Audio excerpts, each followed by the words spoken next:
Nous sommes à la fin août et en ce moment, chez moi, les tomates cerises, c'est tous les jours quasiment que j'en ramasse. Alors, on va quand même pas laisser perdre tout ça. Ici, on se prépare à des bris de normalité, bénins ou majeurs, de manière concrète. Que vous soyez un autonomiste, un citoyen prévoyant, un prépeur ou même un survivaliste, vous êtes les bienvenus. Aujourd'hui, on va faire ça. Je vous garantis que c'est une véritable tuerie. Ce sont des tomates cerises marinées à l'huile d'olive. Allez, je vous montre comment on fait ça tout de suite. La récolte du jour en tomates cerises, c'est environ une petite barquette de 250 grammes. Et il faut dire qu'en ce moment, nous ne sommes que 2 à la maison, donc il faut quand même rapidement les consommer. Et c'est sans compter toutes les autres tomates que je peux avoir à côté. Donc, il est temps de faire bouillir un bocal pour le stériliser, bien évidemment. Et puis, pour la recette, je vais aller chercher des ingrédients au jardin, comme du romarin. 3 brins vont suffire.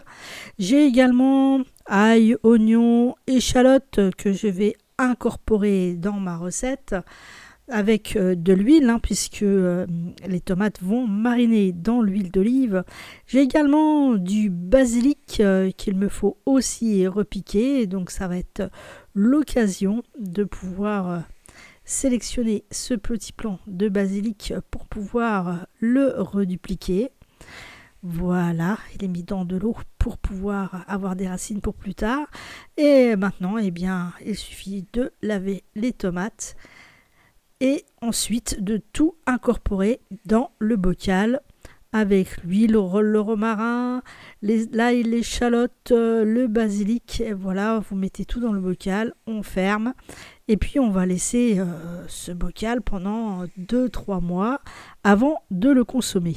C'est ainsi que se terminait la vidéo d'origine, mais je l'ai modifiée suite à un commentaire qui me signalait qu'il serait peut-être prudent de stériliser les bocaux pour éviter tout risque de botulisme. Je souscris bien sûr à cette suggestion, et loin de moi l'idée de vous faire encourir des risques, même si au niveau des tomates, le pH permet en tout cas de limiter ce risque.